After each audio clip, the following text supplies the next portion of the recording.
कहते हैं कि दुनिया में मन सबसे ज्यादा शक्तिशाली चीज होती है। अगर किसी चीज को तुम पूरे मन से चाहो तो तुम उसे हासिल कर सकते हो। ये मैं नहीं कहता, ये सभी महापुरुषों का कहना है। लेकिन अगर यह सत्य है तो जो हम अपने मन से चाहते हैं वह हमें हासिल क्यों नहीं होता? कोई भी इंसान अपने मन में दुख तो नहीं चाहेगा, लेकिन फिर भी वह दुखी रहता है। हर इंसान अपने मन से कामयाब होना चाहता है, खूब पैसा कमाना चाहता है, लेकिन फिर भी वह कामयाब नहीं होता। भला ऐसा दुनिया में कौन इंसान होगा जो अपने मन में यह चाहेगा कि मैं नाकामयाब रहूं या मैं पैसा ना कमाऊं? सोचने की बात है कि इसमें दो बातें निकलकर सामने आती हैं। या तो वे महापुरुष गलत हैं जिन्होंने कहा कि मन से सब कुछ हासिल हो जाता है, या फिर हम गलत हैं। आज की कहानी में जो मैं आपको सुनाने वाला हूं उसमें आप एक ऐसा मंत्र पाएंगे जो समझने के बाद आपको बताएगा कि अपने मन से कोई भी चीज कैसे प्राप्त की जा सकती है। मन में किसी भी बात का बीज कैसे बोया जाता है, यह इस कहानी से आपको अच्छे से समझ में आएगा। इससे आप यह भी समझ पाएंगे कि आकर्षण का नियम, लॉ ऑफ अट्रैक्शन, कैसे काम करता है। कहानी छोटी सी है लेकिन बहुत ही गहरी है। इससे पहले कि आप इस कहानी में खो जाएं, कृपया इस चैनल को सब्सक्राइब जरूर कर लें। तो चलिए कहानी शुरू करते हैं। एक बार की बात है, एक आदमी के जीवन में सिर्फ दुख ही दुख था। वह जो भी करता उसे पूरा नहीं होता। घर में आता तो घर में क्लेश बना रहता। किसी से कोई मदद मांगता तो कोई उसकी मदद नहीं करता। ऐसा लगता था कि चारों ओर से दुखों का पहाड़ उसी पर टूट पड़ा है। उसे समझ नहीं आ रहा था कि वह दुखों से पार कैसे पाए। वह दिन रात यही सोचता रहता कि अपने दुखों से छुटकारा कैसे पाना है। इसी कारण से वह रात में सो भी नहीं पाता था। उसकी आंखों के नीचे बड़े बड़े काले घेरे बन गए थे जो यह दर्शाते थे कि वह कितना दुखी और चिंतित है। कभी कभी तो उसके मन में आत्महत्या करने के भी ख्याल आते थे, लेकिन अपने परिवार की चिंता करके वह यह कदम नहीं उठा पाता था। वह इतना दुखी हो गया कि उसने निर्णय लिया कि वह इन दुखों से छुटकारा पाकर रहेगा। इसके लिए चाहे उसे कितनी भी मेहनत करनी पड़े, कुछ भी करना पड़े, चाहे अंगारों पर चलना पड़े, लेकिन इन दुखों से छुटकारा हासिल करके रहेगा। एक दिन उसने अपने मित्र से पूछा कि मैं अपने जीवन को कैसे सुधारूं। उसके मित्र ने उसे बताया कि तुम किसी बाबा के पास जाओ। बाबा के पास ऐसा मंत्र होता है जिससे सारे दुख मिट जाते हैं, जीवन खुशियों से भर जाता है और धन संपदा भी हासिल हो जाती है। तुम किसी ऐसे बाबा को ढूंढ लो, बस तुम्हारा काम बन जाएगा। उसने सुना कि ऐसा मंत्र होता है जिससे जीवन खुशियों से भर जाता है और धन संपदा भी हासिल हो जाती है। तुम किसी ऐसे बाबा को ढूंढ लो, बस तुम्हारा काम बन जाएगा। उस आदमी के मन में यह बात पूरी तरह से पक्की हो गई कि केवल कोई बाबा ही उसका दुख दूर कर सकता है। इसलिए जैसे ही उसे किसी बाबा के बारे में पता चला, वह तुरंत उसके पास पहुंच गया। उसने बाबा को अपनी समस्या बताई और उनसे समाधान मांगा। कहने लगा कि बाबा, मैं कुछ भी करने के लिए तैयार हूं, लेकिन कृपया मेरे इन समस्याओं से मुझे छुटकारा दिला दीजिए। आप जो कहेंगे मैं वो करूंगा, लेकिन मेरे जीवन को सुधार दीजिए। बाबा ने उसे कुछ टोने टोटके बता दिए और बदले में दान दक्षिण ले ली। उन्होंने कहा कि इन टोने टोटकों को पूरी विधि के साथ करना होगा, तभी तुम्हारे घर में सुख शांति बनी रहेगी। वह आदमी घर लौटकर पूरी विधि के साथ टोने टोटके करने लगा, लेकिन बहुत सारे टोने टोटके करने के बाद भी उसके जीवन में कोई बदलाव नहीं आया। इसके विपरीत उसका जीवन और भी दुखी हो गया। जो भी बाबा उसे टोना टोटका देते थे वह बदले में दान दक्षिण ले लेते थे, जिससे उसका धन भी धीरे धीरे खत्म हो रहा था। इससे उसके जीवन में दुख और बढ़ गए। तब उसे लगा कि बाबा के पास जाने से उसके जीवन में दुख कम होने के बजाय बढ़ते ही जा रहे हैं। वह सोचने लगा कि उसे क्या करना चाहिए, बाबा के पास जाएं या नहीं। फिर एक दिन एक व्यक्ति ने उसे बताया कि तुम अपने घर में किसी पंडित को बुलाकर हवन करवा लो। हवन करने से घर शुद्ध हो जाएगा और कोई भी बुरी ऊर्जा घर में नहीं रहेगी, वह बाहर चली जाएगी। पंडित को बुलाकर पूरी विधि विधान से मंत्र उच्चारण कराओ और हवन करवाओ, इससे घर में सुख शांति आएगी। उस आदमी के मन में यह बात बैठ गई और उसने एक पंडित को अपने घर बुलाकर हवन करवा दिया। हवन अच्छी तरह से संपन्न हुआ और बदले में पंडित ने भी अच्छी दान दक्षिण ली और वहां से विदा हो गया। लेकिन कुछ दिनों के बाद उस आदमी को महसूस हुआ कि उसके जीवन में अब भी कोई बदलाव नहीं आया है। वह पूरी तरह से दुखी और परेशान हो गया। अब उसे लगने लगा था कि उसके जीवन से दुख कभी खत्म ही नहीं होंगे। यही सोच सोचकर उसकी हालत बुरी हो गई। फिर एक दिन उसने अपने मित्र से एक ऐसे बाबा के बारे में सुना जो समाधान बताने के लिए कोई दान दक्षिण नहीं लेता था। उसे लगा कि यह बाबा दूसरे बाबाओं की तरह नहीं हो सकता, क्योंकि यह दान दक्षिण तो लेता ही नहीं, और अगर दान दक्षिण नहीं लेता तो यह सच में कोई सिद्ध बाबा होगा। यही सोचकर उसने बाबा के पास जाने का निर्णय लिया। वो बाबा ध्यान में बैठे हुए थे। यह देखकर वह आदमी वहीं चुपचाप बैठकर बाबा के बाहर आने का इंतजार करने लगा। थोड़ी देर बाद बाबा ने अपनी आंखें खोलीं और सामने एक दुखी और परेशान युवक को देखा।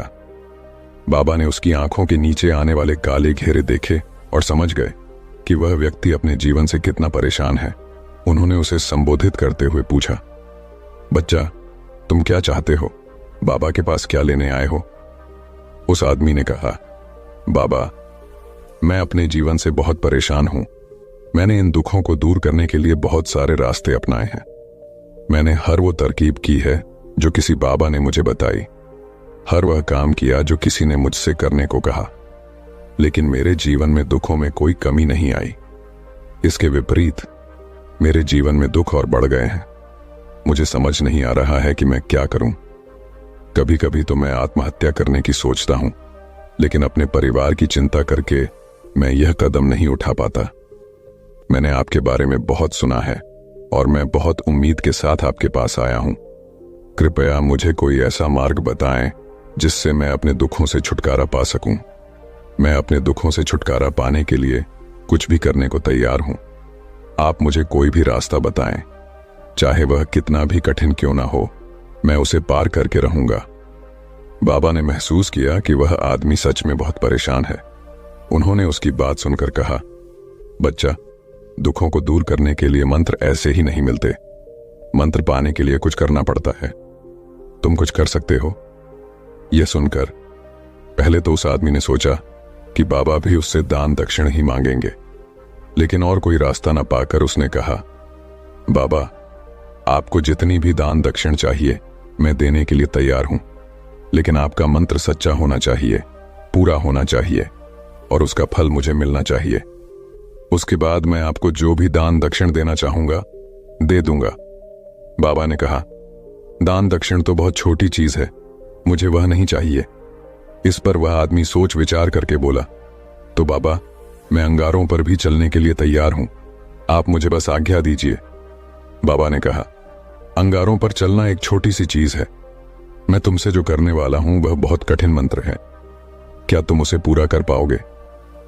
बाबा ने कहा, बच्चा, तुम मुझे बताओ कि तुम्हें क्या करना होगा, मैं कुछ भी करने को तैयार हूं।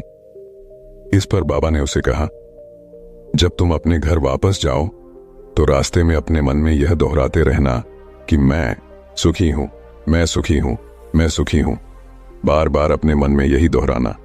याद रहे, जुबान पर यह नहीं आना चाहिए, यह सिर्फ मन में दोहराना है। यह सुनकर वह आदमी बोला, ठीक है बाबा, मैं यह कर लूंगा, लेकिन इससे होगा क्या? बाबा बोले, इस मंत्र को करके देखो। वैसे भी तुमने इतने बाबाओं के मंत्र किए हैं, तो इस मंत्र को भी करके देख लो। वह आदमी सोचने लगा कि बाबा ने कोई दान दक्षिण नहीं लिया और यह मंत्र छोटा सा है, इसे तो वह कर ही लेगा। उसने कहा, ठीक है बाबा, मैं यह मंत्र जरूर करूंगा।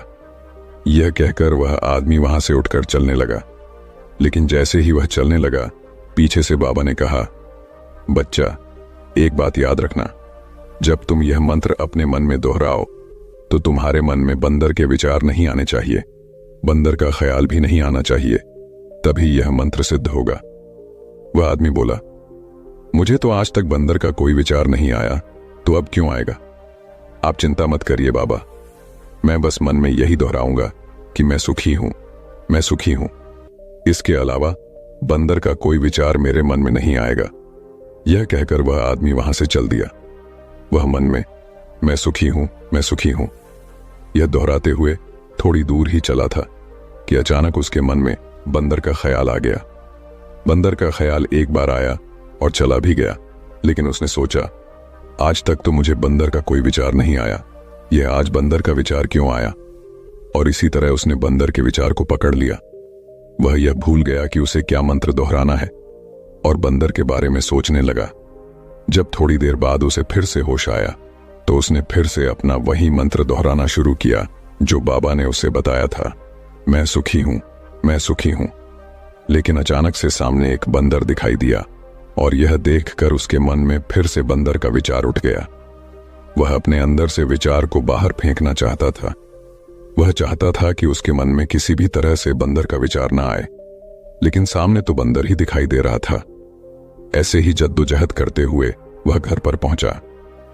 घर पर पहुंचने के बाद उसने अपनी पत्नी से कहा, ही बंदरिया, मुझे खाने में बंदर परोस दो।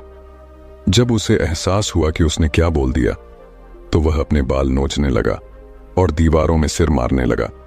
उसने सोचा, आज तक मुझे बंदर का कोई विचार नहीं आया और आज मुझे यह क्या हो गया है कि मुझे हर जगह बंदर ही बंदर नजर आ रहे हैं। यही सोच सोच कर वह रात भर सो नहीं पाया, करवटें बदलता रहा। सुबह उठकर सीधे उसी बाबा के पास पहुंच गया और उनके चरणों में गिरकर कहा, बाबा, पता नहीं। उसने कहा, बाबा, मुझे यह समझ में नहीं आ रहा, आज तक मुझे बंदर का कोई विचार नहीं आया, लेकिन कल से जब से आपने मुझसे कहा कि बंदर का विचार नहीं आना चाहिए, तब से मुझे हर जगह बंदर ही बंदर नजर आ रहे हैं। मुझे तो आपके पीछे पेड़ पर बैठा हुआ बंदर भी केले खाता हुआ दिखाई दे रहा है। ये हो क्या रहा है बाबा?